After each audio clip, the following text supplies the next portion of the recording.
All right, guys. Hey, hello, everybody out there. This is time for Lunch and Learn, another Saavi Services for the Blind Lunch and Learn. Today, we have a great discussion plan. We're going to talk about being a blind parent, blind parenting, which is something that, a lot of people have questions about. How can you raise a kid if you're blind? How can you raise kids if you're blind? How do you even know where they are? Change diapers, all that fun stuff will be explored today. My name is Jordan Moon, and I am the public relations coordinator here. I'm sitting here with my wife, Ashley, who is. Hello, I'm Ashley. I'm Children and Youth Services Coordinator at the Phoenix Saavi. We also have a couple other people on the line. Who else is here? I'm Seth LeBlond, and I am the Comprehensive Services Coordinator in the Phoenix office, and also a blind dad. And I'm Kevin Lowe. I'm a access technology instructor out of the Saavi Tucson office, and I'm the dad of 4 children. 4 children. So we're all just going to shut up and we're going to let Kevin talk. I'm just kidding. And so Ashley and I have a daughter, year and a half year old daughter. So we're all parents here. We're all blind, and we're just here to talk. So I guess the question to start off with, and this is just going to be a discussion, so who knows where this is going to go, because none of us like talking at all here. But right. The question I have is, when somebody says, how do you guys be a blind parent? Like, what is that like? Because that's what we get a lot. What do you guys say? Like, what's the first thing that comes to mind? I got this, because I don't like to talk, like you said. But for me, first thing I always think when someone asks me what it's like to be anything that I am, what is it like to be a blind parent? What is it like to be a blind piano player? What is it like to be a blind professional? I don't really know any other way of being. I am me, and part of who I am is being blind, just like all the other physical characteristics that I have. And so, and not only physical characteristics, but mental characteristics as well. So whenever someone asks that question, my first sort of go-to response is I think it's a lot like being a sighted parent, except you can't see. Um, and I'm not trying to be flippant with that response, but being a blind parent, um, for me, it does require some modifications, like the question of how to change a diaper or how to know where your children are or things like that. But for me, they don't seem like modifications because it's the way I've always done things. So to me, there is nothing mysterious or like magical or amazing about the skills that it takes to be a blind parent, because as long as I've been a parent, I've been a blind person. And long before I became a parent, I had already adjusted to blindness and had the skills of blindness that I needed to make my way in the world. And I've just applied those skills and that attitude and that philosophy to blind parenting as well.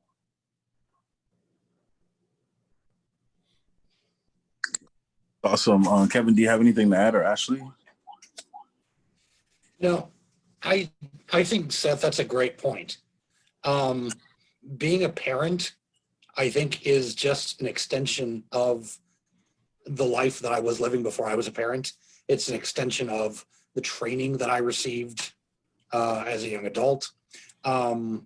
It's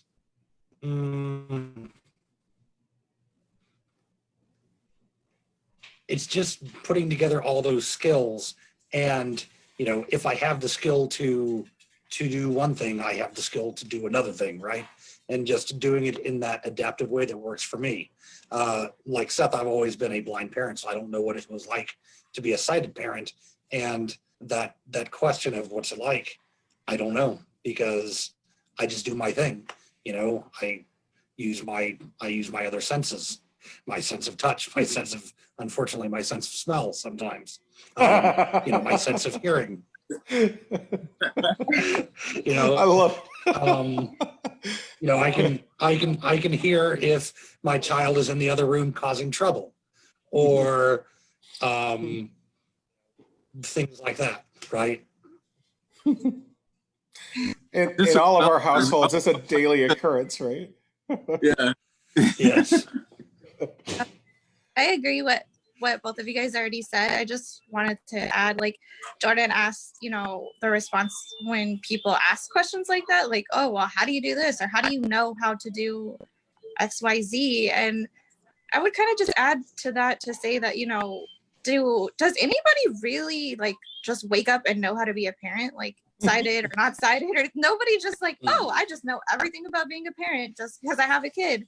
So I don't know. I feel like all of us, as we have kids, sided or not sided or whatever, whatever you might be dealing with, like none of us just wake up knowing how to parent. Like it's something that you learn as you go, and you get guidance from others, and I don't know, that's just how I feel.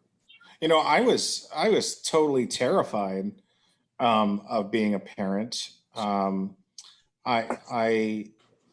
had never even held a baby until I held my son, and he was born like 2 months premature, and he was like tiny, and I was afraid I was going to break him. And he was hooked up to stuff, like IVs, and he had a little oxygen mask on, and I was afraid to, but it wasn't a blindness thing. I was just sort of terrified of being a parent, but I was elated also, like the same way I think every parent feels. Like there's like video somewhere from that day, and like I had a smile twice the size of my head, which is hard to do. But I mean, I walked around with that grin plastered on my face like the whole day, but I was horrified as well.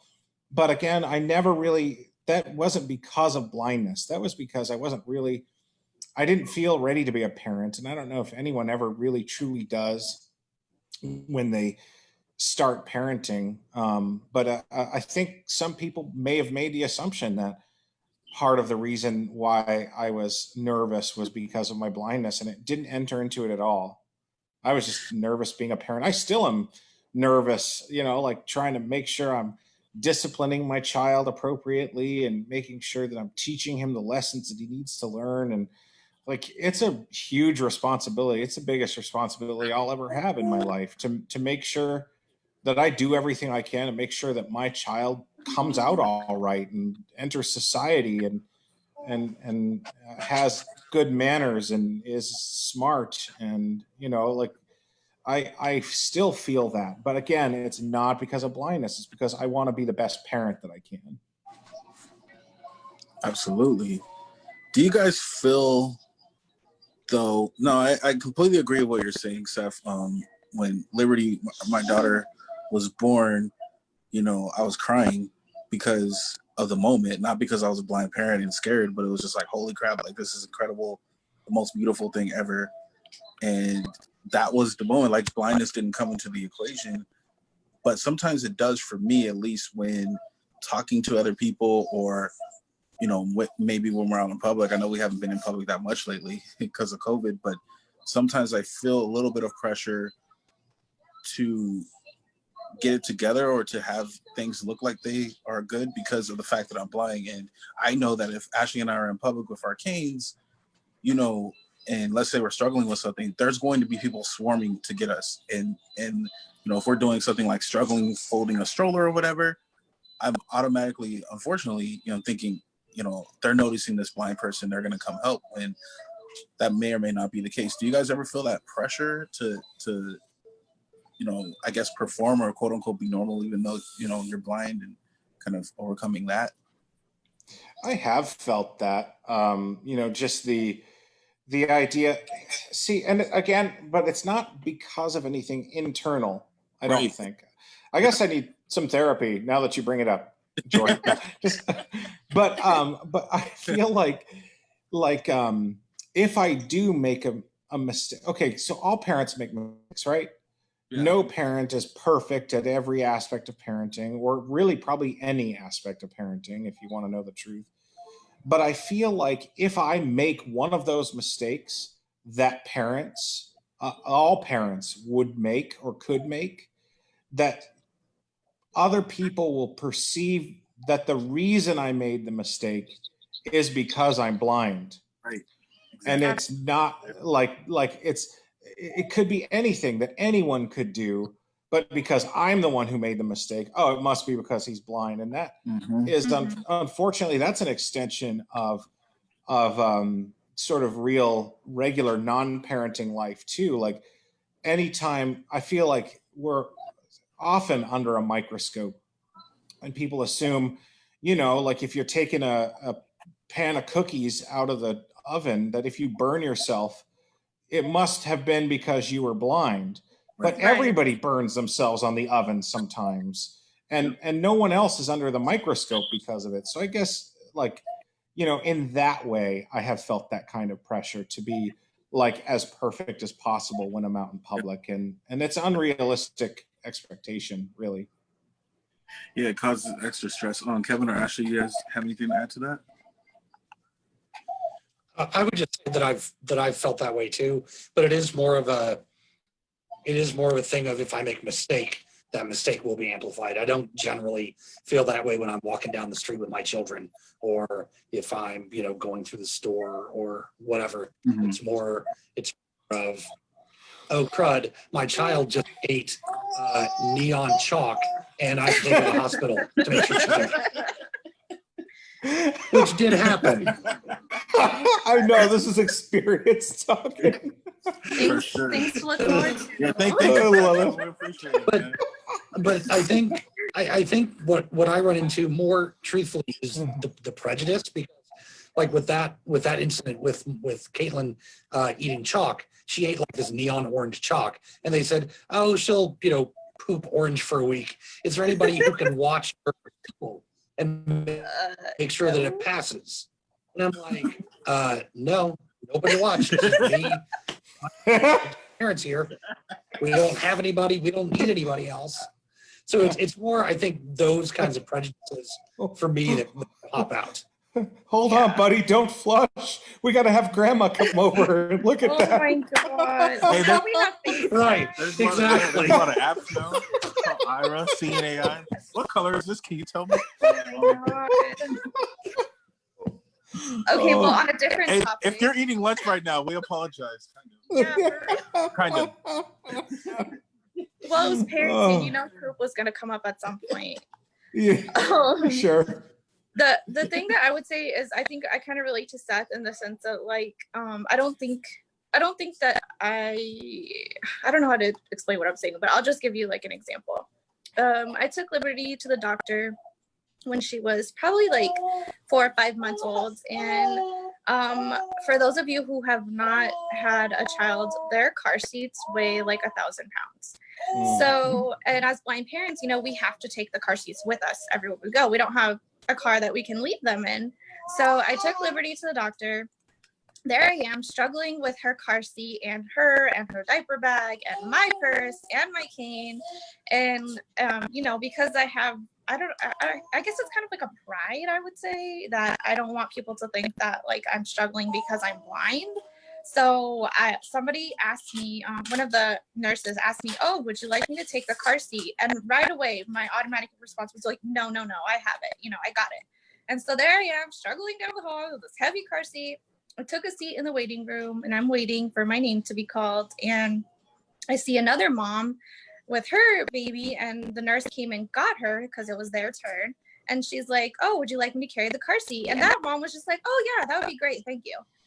And I had this moment of, wow, Ashley, like you could have just asked that lady to hold something for you, and you wouldn't have struggled down the hallway and made a scene because you're trying to carry everything.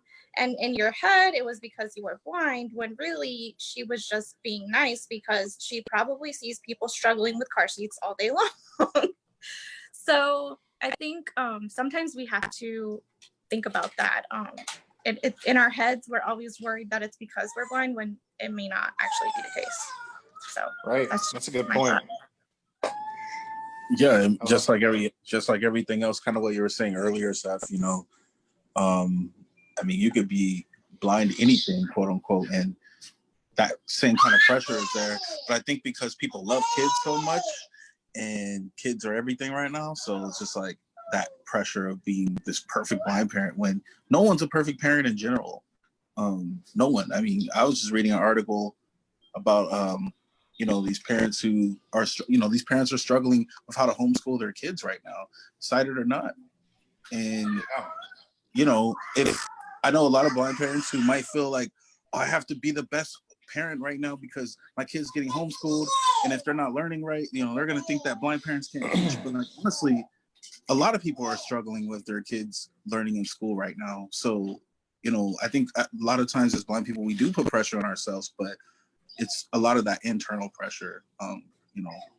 Obviously there is a lot of external pressure that goes with it, but if we can do a better job of not internalizing everything about blindness and making it about our confidence, then I think that'd be a better way to kind of go about it.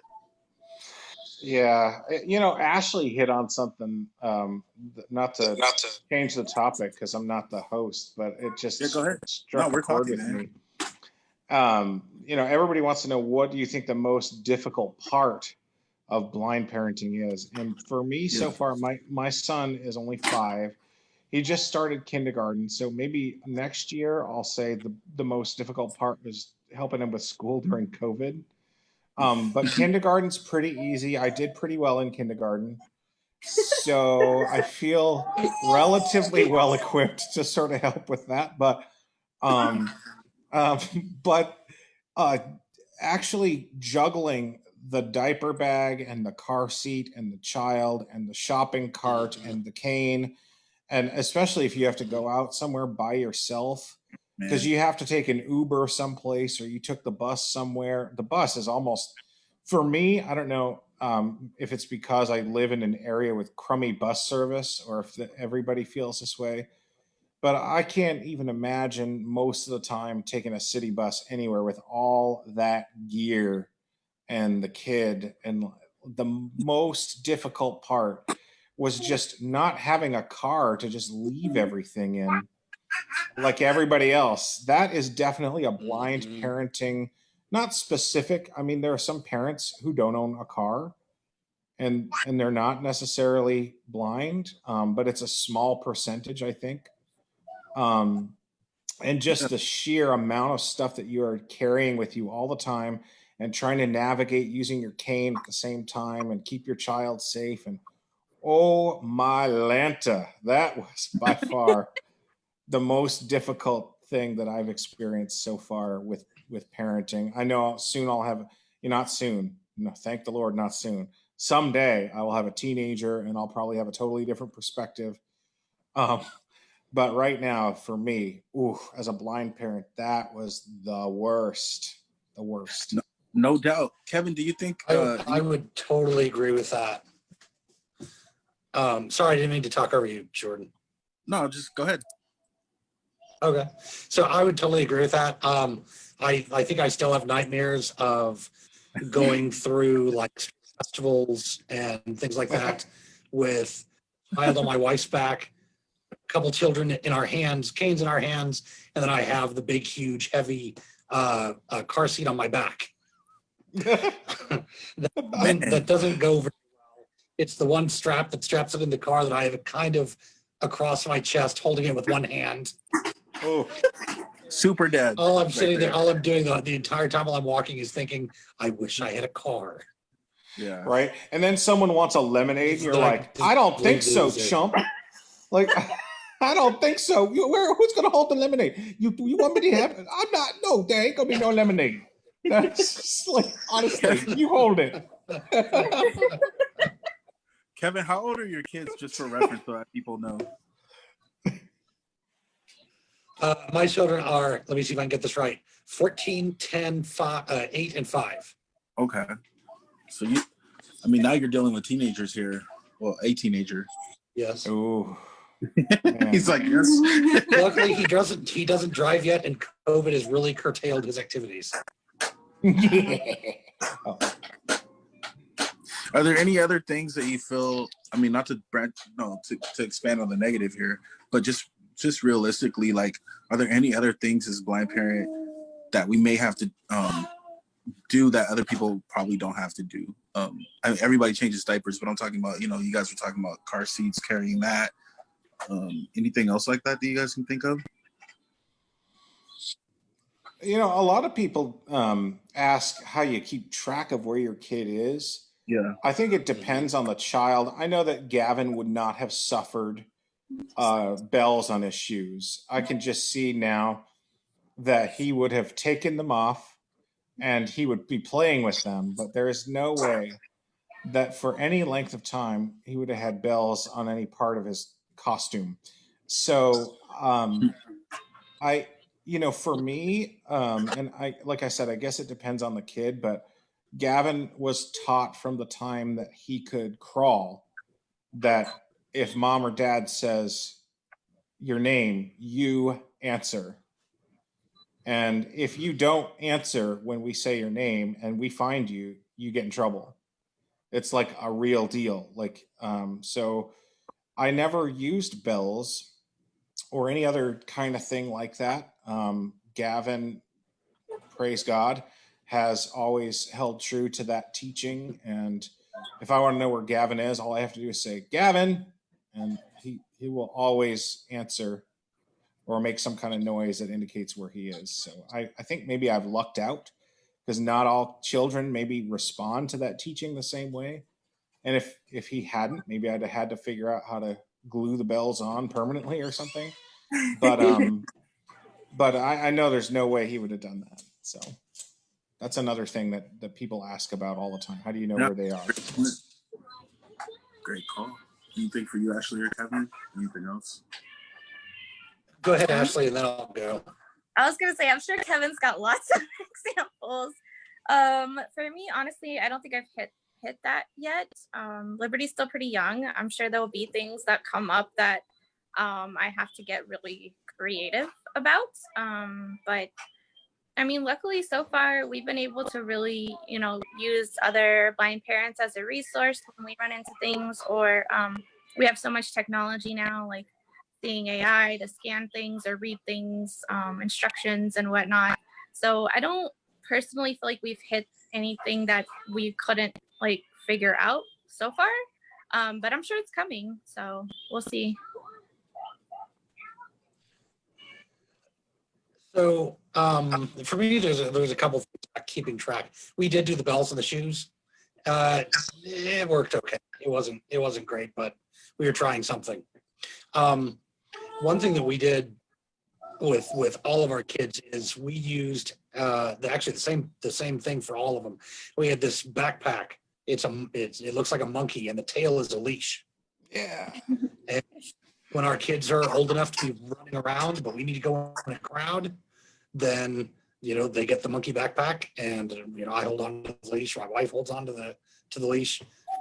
There's got to be a better than leash. It sounds so horrible to say leash, but that's what we did for all of our kids. Tether, really say tether. One kid after kid. Tether. There we go. Thank you. Yes, exactly. I think that's a really invaluable tool for in a crowd, because I can lose my kid's hand, but if I have the tether wrapped around my wrist, then I'm not going to be anytime soon, right? Mm-hmm. Something else that I do is, if we're on the playground or something, depending on the age of the child, of course, with especially my 5-year-old, I go up and play with him. I take my cane and we get up the gyms, and we get up on the I don't even know what you call the equipment, where you're running across the bridges and stuff like that. I just go with them.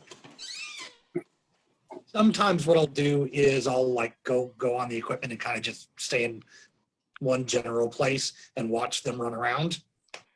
And when they go down the slide, I call their name, they call back to me, so I know where they are, and then they come back up and play some more. And then there are times that I just follow them and we play, kind of play together. On one hand, I feel like I'm being sort of a helicopter parent, but on the other hand, I can't see them if they're more than a few feet away. So what else am I going to do, right? Plus, it's fun. Yeah, I can just see you right now on the twisty slide, Kevin. Yeah. Mhm. I do want to point out a thing: the leash or tether backpacks. Those are not blindness products. No, they're not. It is something that lots of parents use because, again, we come back to how similar blind parenting is to other parenting. Like a sighted parent can lose their kid in a crowd too. These are not Mhm. issues that are unique to blind parenting. And I think sometimes we tend to sort of mysticize something. Yeah. Oh, blind parenting, there must be some magic formula because that's impossible to imagine doing. But a lot of what we're doing is exactly the same as what everybody else does. The leash backpacks, the tether backpacks, I like it, um, are products that are marketed to sighted people. It just so happens that they also help blind people, but anyone can lose their kid. Anyone can have the issues that we have as parents. Anyone can have trouble locating their kids' toys after they've stuffed them into the VCR Oh or my. whatever. We don't have a Yes, VCR nobody has anymore. VCRs I'm anymore. talking about my childhood, okay? How So old are you, Seth? 612. Um, but but what I'm saying. Like when they they go in their room and they throw all their toys around, and then they're like, oh, I can't find Sock Monkey. Well, gee whiz, if they threw Sock Monkey under a mountain of other crap, sighted people can't find that stuff either. And it's okay. It's not a blindness thing. That's such a good point, Seth, because I can't tell you how many times we've been out and like I'll have some kind of product or something that I found or bought that I found helpful. And I have parents come up to me and say, oh my gosh, where did you get that? That's such a great idea. Like, for example, we got this strap that holds on to the sippy cup, and you can attach it to the stroller or the car seat or whatever, so that when your child inevitably chucks the sippy cup out of the stroller, you don't have to go looking for it because it's attached to the Yes. strap. Yeah. Yeah. We And did again, that. Yeah. product for blind parents. Like that's just a product. And people are like, oh my gosh, that's such a great idea. So I think that's a really good point. A lot of these things are just great products that we happen to find particularly useful, but are not made for blind parents. Absolutely. And Seth, you made a good point about these issues are issues that every parent deals with. For example, somebody asked me the other day, how do you change your diaper so well? Like Your diaper? or the Liberty's diaper.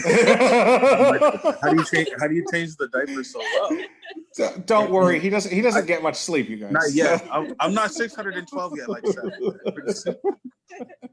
How do you change the diaper so well? And I was like, laughing too. the same way you change the diaper. And when kids are gonna move around on the table, they're gonna get poop everywhere. It doesn't matter if you're blind or sighted; it's just going to happen. And so, I might use an alternative technique, by filling where the diaper is and all that. But whether you use your eyes or whether you use your hands or whatever the case is, like you're able to do the job.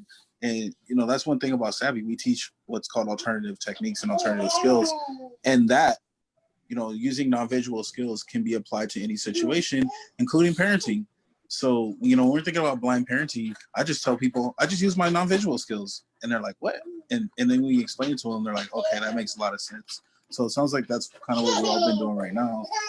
Scott, do we have any questions that people have been asking or any comments? No questions at this time. No questions? Okay. I gotta tell you, I am a world champion diaper changer. Like, I'm not gonna lie. I thought it was gonna be the worst thing about being a parent because I don't like gross things. Yeah. But we had the advantage actually since Gavin was born so premature. He was actually in the NICU for 7 weeks. And we learned from the NICU nurses how to change a diaper. And I mean to tell you, I don't care how much vision you have or whatever. I will challenge anyone to race for like the quickest, fastest, most perfect diaper change. Like I could change a horrible diaper in like 30 seconds or less. Well, Seth, come over and change I mean, yeah, diapers we can- anytime. we can put that to the test, man. I would be happy for you. Well, if it meant that I got to spend some time with you guys, I'd be happy to. I miss you guys. For sure. Yeah. Kevin, are you a champion diaper changer also? I actually I did change a lot of diapers over the years, but it wasn't the best thing in the world, and I always seem to like a little sticky tab off or something, or I put it on, it comes off immediately, or I wouldn't say that. I've changed tons of diapers, but it was always something that it just really wasn't my thing. It wasn't because it was gross or anything. It just just wasn't really my thing. Oh, I don't enjoy it. Don't get me wrong. I want to make that clear for the listening audience that I do not enjoy Oh, it. great. We got another diaper. Let's go. Yeah. Bring it on. Look, you haven't gone in 45 minutes. Go. That's right. Too much. So we talked about the hard things about being a parent. What are the fun, exciting things about being a parent? And again, we're talking about being a parent, not a blind parent, because we feel like parenting is parenting. But if we could talk about what are the positive things about being a parent, or even if you want to put blindness in there, what can you? Watching my kid learn, it's just an amazing, like indescribable. When the light bulb goes on and he gets a whole concept, or he demonstrates like his memory and stuff like that. Gavin, Jordan was in the house when this went down. Gavin like memorized his state capitals when he was 2. He did. Yeah, he did. And like just not just facts, but just watching him grow into like a sentient being, where he's self-aware and he's aware of his impact on the world around him. Just watching him learn and grow and how fast it all happens is just one of the great joys and pleasures in life. The pride that you have as a parent in your child's accomplishments. It doesn't matter if the accomplishment was just they figured out how to get rice into a spoon. Like just that pride of accomplishment is something I have never experienced before. I've never been that proud of anything I've ever personally accomplished. Like, you want to write a banner every time something happens. Unfortunately, I don't do that, but I resist the urge. But just the pride as you're watching your child become the best versions of themselves. That's awesome. What about you, Kevin? What would you say? I would say it's largely the same. I love to watch. Well, for me, first, to be able to communicate with my child has been amazing. So whenever they start talking and start making sense, it's like, oh my gosh, so great, because I finally know why you're upset, or what you want for breakfast or whatever. It's hearing those opinions and finding out those little things about how my child thinks, about how my children think. And when all of them started reading, it was just an amazing day. My 5-year-old Tobin, just the other day, he got a kit from one of his aunts, and he put on the little chef's hat and the apron, and he had an oven mitt, and he started cooking on the thing, and then he's like, "Let's cook for real." Oh, that's awesome. So we. I didn't want to at the moment it wasn't a good time to bake a cake. It's some frozen burritos. And so he went to the freezer and got out the frozen burritos and threw them on the pan, and then he kept talking about putting his oven mitt on to get the stuff out. And I'm like, no, you can't use that oven mitt. You will burn yourself. It's a toy. Stop. Oh my gosh. But during that experience, he's looking at the oven and he's like, and I'm talking to him about how you have to set the oven. And he finds the bake button. He's able to read the word bake. And then I tell him, hit 425 and he touches it because it's a digital oven. Later, he asks me something like, what is time set? I'm like, when did you learn how to read? Wow. Wow.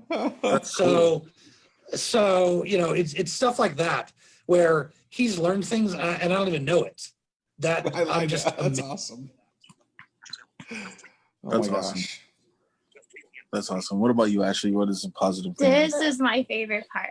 All the snuggles. Even though Liberty is at the point where she doesn't want to snuggle with me anymore because she's trying to get away from me right now. So I'm trying to enjoy that part for a little longer. But I agree with you guys too. Whenever Liberty figures something out, like right now she sings a lot, and whenever she learns a new song, it's really cute to see and stuff like that.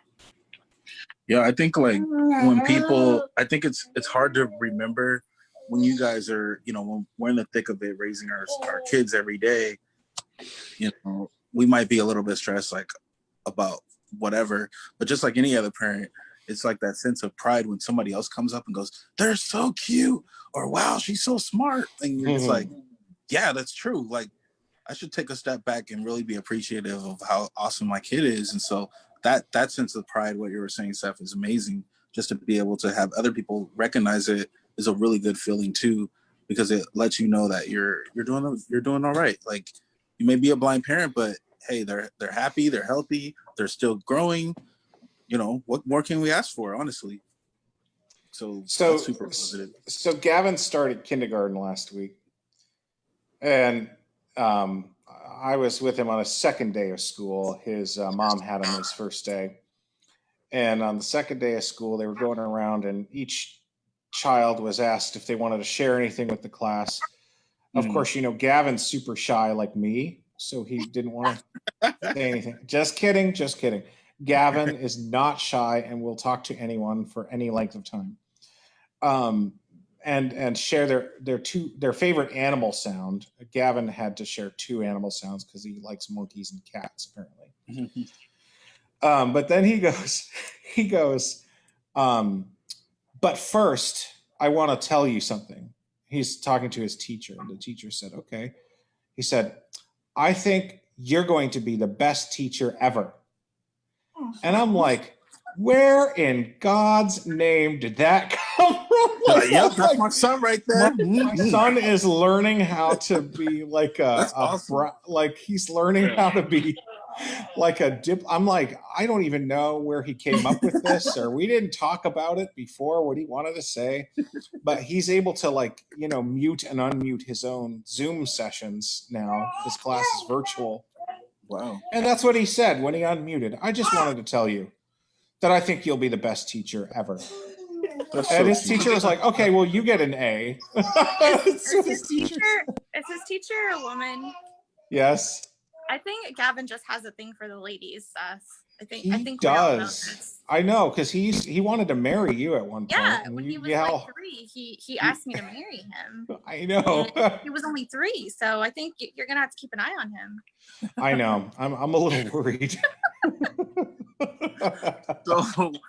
So we're gonna wrap it up soon, but I wanted to see if you guys had any advice for people who are blind right now who are considering being parents, or maybe there's a blind parent right now who just doesn't know. Like, what would you guys say to end this? What would you tell them? I always go first because I always have. Do you mind? Yeah, go ahead. I have 2 little nuggets. First of all, I would say the more confident that you are in your skills, the easier it's going to be for you to be a blind parent. Yeah. So, if you are sort of worried about your ability to be independent, I would think that sort of trying to address that a little bit first would make parenting a little bit easier. Not to say you don't have to be like super blind or something. I don't even believe in that garbage, But but make sure that if sort of dealing with the stuff that you deal with just for yourself seems really overwhelming, then it's not a bad idea, I think, to see what you can do about improving your confidence. Take on some other challenges, um, and sort of make sure that you are okay with you. And then once you sort of have that, you can confidently go forth with the sure and certain knowledge that parenting for you won't be that much more daunting than parenting is for anybody else. That's awesome. I would just say that if your blindness is the thing that's stopping you or kind of making you not sure, then don't let that be the reason that you don't try to adopt or have a child. I don't think that should be the reason. But being a parent is a big thing to take on in general. So obviously make sure you're ready to be a parent at all before you decide to do that. And we already had this discussion. I'm not talking about like textbook knowledge of how to be a parent. I'm just saying, the emotional part of it and the responsibility part of it. So just make sure that you're ready in that sense. I also want to say that I did try about a year ago to have a blind parents group here in Arizona.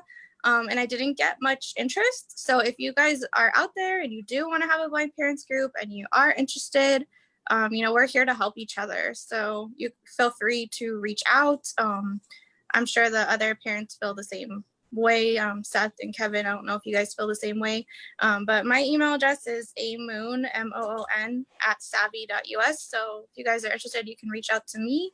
I don't know if Kevin, you wanted to add your part. Yeah. I will also extend that if anybody wants to get in touch with me, KLOWE @saavi.us. I would say the thing that came to mind when I was thinking about what to say is be confident. You may not always know what you're doing, and that's okay. But I think if you can show a certain level of confidence in your skills, then a lot of the weird little oddball questions that we get a lot of times can be mitigated. Or, I'm thinking back, Seth told a great hospital story about people meddling and stuff when he had Gavin in the hospital as a baby. I've had social workers come in and try to talk to me in the hospital about how I'm going to do this or do that. And, I just answer the questions patiently, calmly, but also I do my thing. I change my child's diaper in the hospital. I feed them. I take them to school, take them to work, whatever. I'm just living my life and doing it with confidence, doing it independently, but also knowing when to ask for help too. So that's what I would say. Be confident, and part of being confident is also knowing when to do things independently, knowing when to ask help.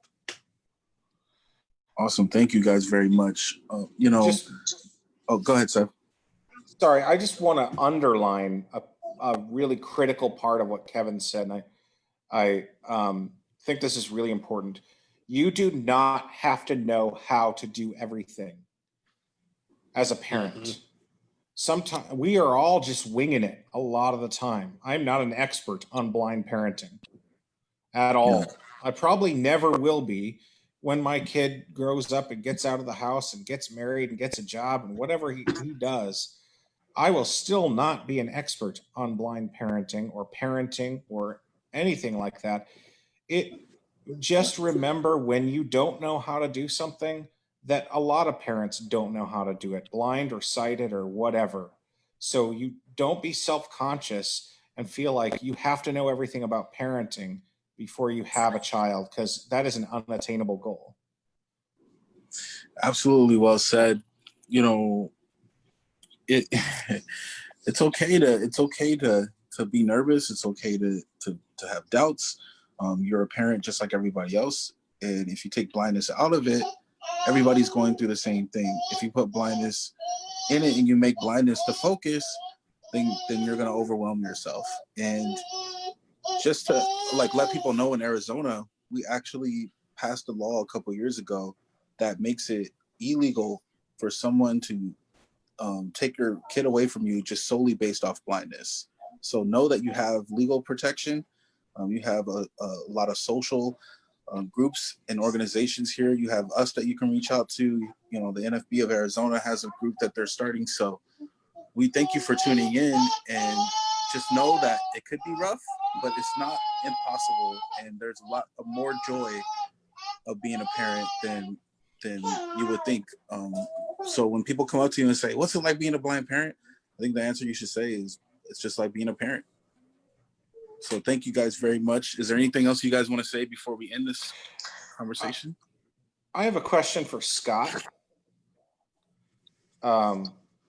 Yeah, Scott, is there any way that you could attach like all of our Savvy email addresses to this post so people have all of our contact info if they'd like to get in touch with us? Because sure. I know Kevin and Ashley gave theirs out. I want to give mine out too, but I don't want anyone to miss it if they're